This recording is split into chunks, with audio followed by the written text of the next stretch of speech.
buscar el encuentro con el mundo, en definitiva, ¿no? Con la atención, con el cuidado de lo que me sale al paso.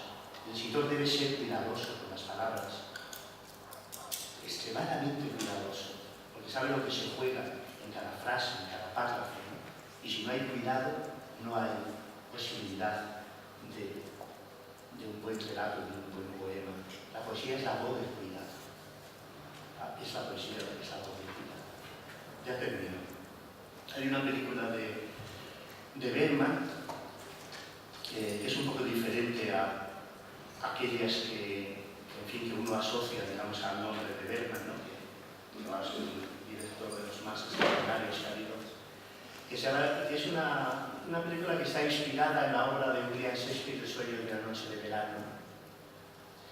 Entonces es una película donde se reúnen varias parejas en una noche en una casa y entonces, bueno, pues viven allí sus historias, los líos entre unos y otros, las confusiones, en fin, todo ese mundo, ¿no? Un poco de la comedia y de lo que sucede en esa obra maravillosa que es El sueño de una noche de verano, ¿no? Entonces hay un momento que a mí me gusta mucho que dice un personaje que el amor es un malabarista. Es como ese malabarista que lanza 3 pelotas al aire y consigue que no se caiga ninguna de ellas. Y entonces le añade, y esas pelotas, una de esas pelotas es el cuerpo. Bueno, y ahora, la otra son, uno es el cuerpo, la otra son las palabras, y la tercera, ¿cuál es? No he olvidado. No puede ser esta. El cuerpo, las palabras, ¿y qué nos falta para que sea completo? A ver qué pensáis que nos falta. El corazón. Sí. Es decir, evidentemente, y si lo pensáis bien, en una relación amorosa, claro, el cuerpo es importantísimo. El cuerpo hablaría, digamos, del deseo, claramente. El corazón, ¿de qué habla? Pues habla de lo más hondo, de lo que uno quiere poner en juego, ¿no? De lo que uno arriesga en esa historia, de lo que uno espera encontrar en el otro, de lo que uno le ofrece. Y las palabras, claro, pero sin palabras es posible algo. Es decir, de alguna forma el ser humano puede decir que somos lo que somos porque vivimos en el lenguaje. Somos el lenguaje, somos palabras. Y bueno, hay un libro admirable que está en la Biblia, que es el Cantar de los Cantares, donde simplemente se narra un encuentro amoroso entre una pareja. Pero es curioso porque ese encuentro amoroso lo que hace esa pareja es decirse cosas el uno al otro, sin parar. Porque ¿qué es el amor sin palabras? Nada, muy poca cosa. Es decir, Eros puede pretender que no haya palabras en sus encuentros amorosos, pero sí que quiere que aparezcan las palabras. Porque las palabras, de alguna forma, son la vida. Y las palabras son la literatura, son la poesía. Y es aquello que, de alguna forma, nos permite realizar esos viajes de los que he hablado antes, a esos territorios inciertos, pero que es imprescindible que visitemos si queremos vivir de una manera completa y plena. Bueno, y nada más por la parte.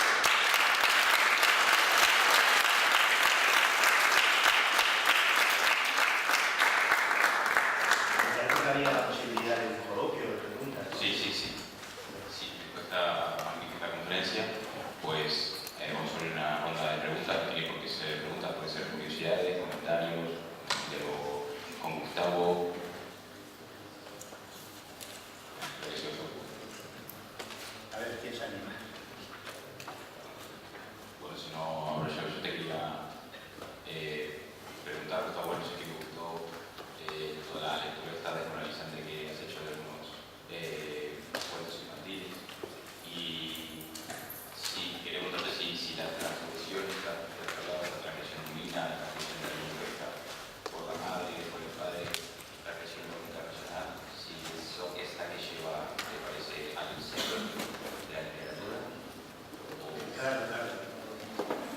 Sí, porque naturalmente, digamos, para entrar en ese territorio del secreto, eso siempre comporta un desafío, ¿no?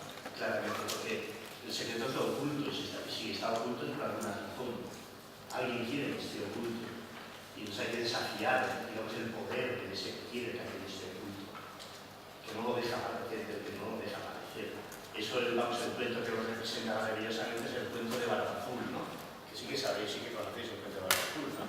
Sí, ¿no? A ver, ¿no? Bueno, el cuento de Barba Azul, lo cuento brevemente, es la historia de un gran señor que se casa con una muchacha y entonces es muy poderoso y le ofrece todo lo que tiene, y todo esto va a ser tuyo, este palacio, los sirvientes, mis establos, etc., ¿no? Pero mira, hago una referencia. Ahí hay una puerta, esa puerta da a un cuarto, ese cuarto es un cuarto solamente mío. Ese cuarto está cerrado y tú no puedes ver lo que hay aquí. Porque si tratas de verlo, si quieres entrar en ese territorio que es el de mi intimidad, el de mi secreto, pues entonces, de nuevo la misma historia que os he contado una y otra vez, ¿no? Es decir, pues lo vas a perder todo. Te arriesgas a perderlo todo. Tú verás lo que haces. Ya está. Esta es la historia. Y claro, lógicamente, si esta hubiera sido una muchacha sensata, pues habría dicho, bueno, vamos a ver, este señor me está ofreciendo un montón de cosas. Por ver lo que hay en ese cuarto, bien, pues nada, no voy a mirar. Ya está, ¿no? Claro, no habría cuento. Para que exista el cuento tiene que haber una trascensión, tiene que haber un desafío, que es lo que hace el personaje de la esposa de Barba Azul, que en el fondo es una especie como de Eva, porque Yahvé en la Biblia, en el Génesis, es un poco como Barba Azul. También les dice a Adán y Eva, bueno, todo esto es vuestro, este paraíso magnífico, aquí podéis disfrutar, lo tenéis todo a vuestro alcance, pero cuidado que ahí hay un árbol, que es el árbol del conocimiento del bien y del mal, y esos frutos no debéis de tocarlos. Entonces, claro, Eva, como buen personaje del cuento, tan pronto recibe esa prohibición, se pregunta, oye, ¿por qué? ¿Y ese árbol qué es? Y ese fruto, si lo pruebo, ¿a qué sabe? Es decir, ¿qué va a provocar en mí? Y lógicamente el deseo de saber, el deseo de conocer, les lleva a desafiar la prohibición, de la misma forma que la esposa de Barba Azul, el deseo de saber lo que oculta a su marido lo lleva a la puerta. Entonces, bueno, a mí este cuento me gusta mucho porque de alguna forma yo creo que este personaje de la esposa de Barba Azul podría figurar así bajo relieve.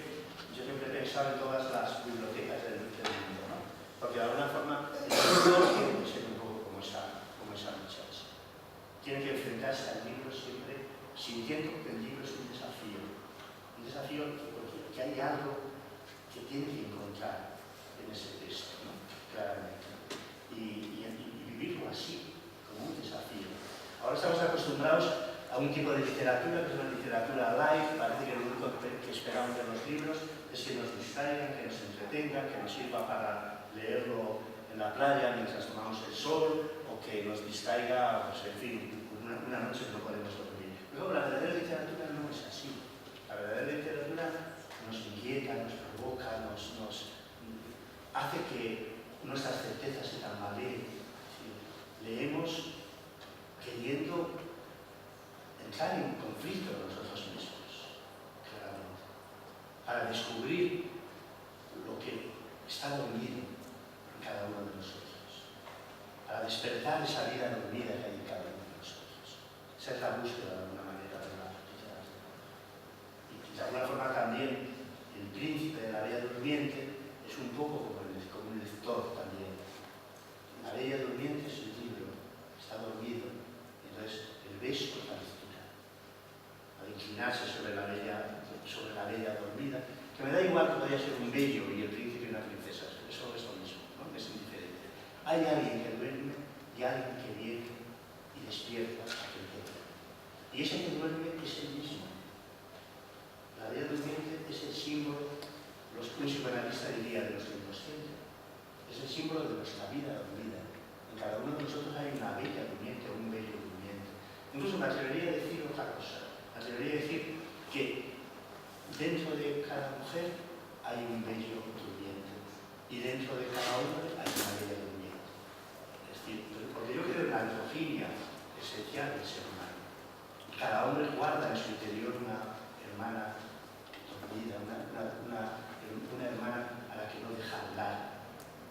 su lado, digamos, femenino, por decirlo así, ¿no? Y cada mujer guarda en su interior a un hermano amordazado, al que no deja moverse tampoco. Incluso, fíjate, voy más lejos, yo creo que la mujer tiene más comunicación, una comunicación más fluida con ese hermano amordazado que hay dentro de ella, que el hombre con esa hermana que normalmente los hombres maltratamos más a esa hermana que llevamos dentro que las mujeres a ese hermano olvidado. Pero bueno, esto es una opinión. No sé. Ah, sí. Sí, sí. Quiero hacerte una pregunta, me llamo Mónica. Y a mí me gustaría saber, claro, tú cuando te pones a leer buscas algo, pero cuando te pones a escribir me gustaría saber cómo es el proceso creativo de un escritor de novela en el sentido de tú te pones a escribir porque tienes algo dentro que te mueve y necesitas ponerte a escribir. Yo alguna vez me he puesto a escribir y yo lo llamo vomitar. Pero luego no soy capaz, uno, de leerlo a nadie porque me siento desnudida, porque al final tú cuando escribes de algo profundo o que a ti te inquieta, entonces te quedas desnudo a quien se lo enseñas. Y dos, cómo luego a esa vomitada que yo llamo, cómo se da una forma bonita, porque al final la literatura tiene que tener belleza, y dónde acaba el proceso, donde tú ya sabes que es esto y ya está acabado. Primera pregunta, ¿no? Eso es casi imposible de contestar, ¿no? Porque claro, todo esto, todo en la escritura es como muy intuitivo, ¿entiendes? O sea, no hay manera de explicar cómo uno escribe. Es decir, tú de pronto sientes algo parecido como una llamada, por decirlo así, ¿no? Entonces de pronto hay una historia, hay una imagen, hay un personaje, hay algo que no se queda ahí en tu pensamiento, sin que sepas muy bien por qué, y no se va de ahí. Y entonces, claro, como no se va de ahí, pues esto te obliga un poco a preguntarte, bueno, ¿y esto por qué habrá venido a mí, no? ¿Y qué me pide? ¿Qué me pide? Supongo como que si te pidiera que volvieras a ese lugar. Y entonces vuelves a ese lugar y empiezas a encontrar pequeñas cosas. Y en un momento dado te das cuenta de que hay un libro. Te hablo como narrador, ¿no? Un libro que todavía no sabes cuál es. No sabes cuál es. Por eso decía antes al principio que el escritor no deja de ser sino el lector de un libro que todavía no existe. Y la escritura es el proceso por el cual esa lectura se va a realizar. Entonces, pero claro, ¿por qué te ocupas de eso y no de otra cosa? Porque supongo que te sientes implicado en eso. Sientes que ahí hay algo tuyo que no sabes exactamente muy bien en qué consiste. Y algo en lo que tienes que indagar. También es una especie como de desafío. Hay algo tuyo oculto, ¿no? A lo que tienes que acercarte. Y bueno, y el proceso de escribir es tratar de cumplir un poco con esa historia, con esa llamada, ¿no?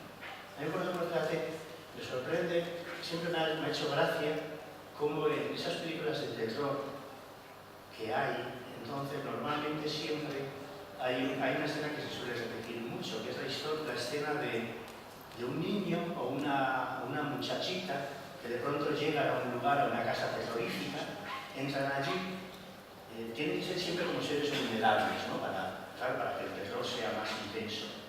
Entonces entran en ese lugar, se quedan así, claro, tú, el espectador, está ya aterrado, como diciendo, bueno, no entres, ¿no? Pero no solamente ellos o ellas entran, sino que además se escucha un ruido, por ejemplo, en un desván, y para allá se van.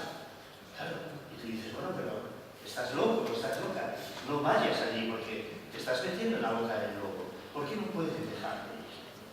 Porque algo les llama. Algo les llama. Eso es lo que pasa también en la batalla viñeta al príncipe. El príncipe al principio va por el camino y entonces de pronto siente una llamada que le hace internarse en ese bosque lleno de zarzas y tiene la suerte de que la maldición se haya cumplido y entonces en se interna, las zarzas se van separando y él puede entrar en el bosque. Porque tú fíjate lo que dicen los hermanos Grimm en ese cuento, que antes que ese príncipe lo intentaron otros, pero que como no llegaron en el momento adecuado, murieron allí entre las zarzas, ¿no? Y allí están prendidos sus cuerpos, sus esqueletos y sus formas, ¿no? Entonces, sí, es algo así. Es es que no se puede explicar de otra manera. Hay como algo que te llama y que te hace ir en su busca. Entonces ahí sí que es muy importante una cosa, no tener prisa. La escritura es paciencia, es la conquista de la lentitud, completamente. Entonces tú tienes que aguantar allí y aunque no te convenza mucho lo que estás haciendo, si tú sientes que allí hay algo que te está pidiendo que vayas hacia ello, entonces tienes que volver otra vez. Y una y otra vez, a medida que regresas a ese lugar te va dando cosas. Y esas cosas te van dando un poco la clave de por dónde debes seguir.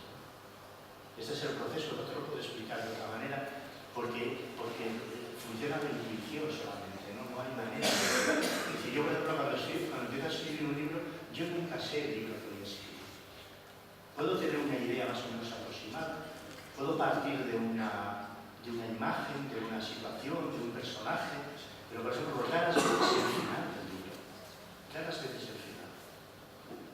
Y entonces, claro, el proceso de escribir es el proceso de descubrir qué libro es el que estoy escribiendo. Eso es. Creo que sí. Gustavo, muchísimas gracias por la conferencia, es un gusto escuchar. Ya que hay mucha gente que será de las primeras conferencias que tengan en la universidad, así que yo creo que es una buena invitación. Lo que quería preguntar, porque pues, esto se marca en un congreso, que es el Congreso Internacional de los Hispanistas, que al final son teóricos, críticos, filólogos, y me sorprende que siempre al final la mejor explicación de la literatura se haga desde la literatura. Y has intentado explicar la literatura desde el dato mitológico, desde el dato simbólico, y mi pregunta, que es una pregunta científica, pero que me pensaría que la contestas es ¿cómo te enfrentas tú, si entiendes la literatura como el viaje comunicacional, cómo te enfrentas tú a la crítica literaria, que parece que es un intento de racionalización de ese viaje? Claro, sí. Bueno, hombre, pues vamos, yo estoy lejos de despreciar la crítica, no todo lo contrario, hay grandísimos críticos y grandísimos ensayistas, ¿no?, de la literatura que te iluminan mucho acerca de las obras que has podido leer, incluso tú mismo, ¿no? Claro que sí. Pero claro, porque por encima de todo son grandes lectores. Son grandes lectores. Y entonces, claro, transforman, digamos, esa lectura en una obra de creación. Pero claro, porque el lector es un creador. Se habla un poco del papel creador del lector. Y entonces, claro, cuando un lector es de verdad un creador, entonces todo lo que te pueda contar acerca de ese libro que ha leído será interesante y será atractivo. Y será su propia visión, porque te contará al final lo que le ha pasado a él al leer ese libro. Te estará hablando justo de eso, lo que le ha pasado a él. Lo estará viviendo como una especie de aventura personal. Y lo que te estará entregando es una creación.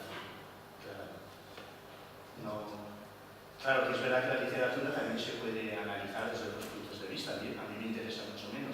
A mí me interesa el crítico o el ensayista, que es un creador, que es un lector. Claro que uno puede acercarse a los libros tratando de situarlos en un contexto histórico, viendo a qué estilo pertenecen, a qué responde ese estilo, en función de la sociedad, el momento en que ha surgido, fueron escritos, ¿no? Y todo eso puede servir, no digo posible, ¿no? Pero a mí eso me interesa menos, la verdad.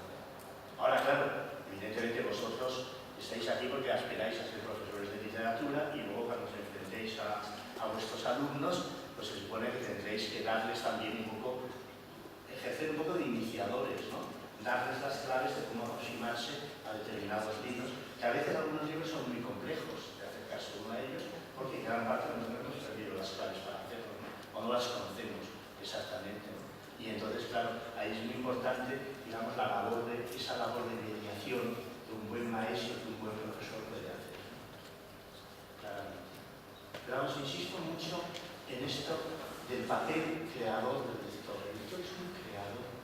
Es decir, si en el fondo es un poco lo mismo que con la música. Esto es una comparación que yo creo que se ha puesto muchas veces, ¿no? Es decir, de la misma forma que un intérprete se enfrenta a una partitura escrita y él la transforma en música, en algo que uno puede escuchar, que uno puede sentir en su propio cuerpo, y para realizar eso ha tenido que poner en juego no solamente solamente su saber, sus conocimientos de música, sino también su sensibilidad, su propia vida, ¿no? En definitiva, ¿no? Porque no es lo mismo una sonata, unas variaciones Goldberg tocadas por un músico que tocadas por otro, por ejemplo. Claro que hay una diferencia impresionante, ¿no? Cuando hay un buen intérprete, enseguida uno se da cuenta de que esa persona te está entregando a través de esa música parte de su vida. Lo mismo pasa, digamos, con un libro. Un poema no deja de ser una partitura que cae en mis manos y yo de esa partitura hago algo. Lo que pasa es que ese algo es silencioso, porque queda en mi interior, en mi intimidad, ¿no? Y no hay constancia en el mundo de lo que ha sucedido en mí, ¿no? A no ser que luego haga el esfuerzo de ponerlo por escrito o de contárselo a alguien al objeto de poder hacerle partícipe de lo que yo he sentido y de lo que ese libro original en mí, ¿no? Pero vamos, cada autor, cada lector crea su propio libro.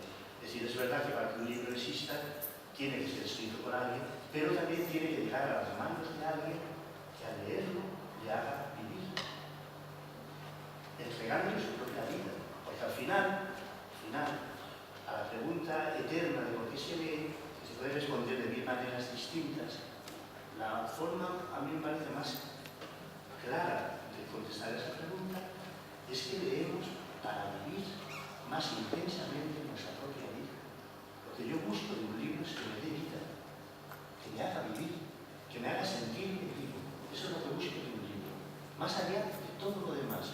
Puedo decir, este libro me ha enseñado muchas cosas acerca del género humano, acerca de la cultura, acerca de no sé qué mundo, pero al final un poema, un relato, una novela, yo si me empeño en leerla y me entrego a esa lectura es para sentirme vivo. De la misma forma que hacía Don Quijote, claro, para transformar ese libro en mi propia vida, ¿no? Y por eso leemos. Y en última instancia, bien podemos decir, por lo tanto, que las palabras de la poesía son las palabras de la vida. Las palabras que nos hacen vivir. Que también se confunden con las palabras del amor, porque ¿qué esperamos cuando amamos a alguien? Que sus palabras tengan el poder de hacernos vivir, claramente. Y tienen ese poder en ese momento. Claro que tienen ese poder. Y esa experiencia, por eso es una experiencia paradigmática para hablar de tantas cosas, que es una de las experiencias claves de la vida, porque realmente en ese instante nos abrimos a tanto de extraordinario hay en nosotros mismos, incluso descubrimos cosas que no sabíamos que estaban ahí.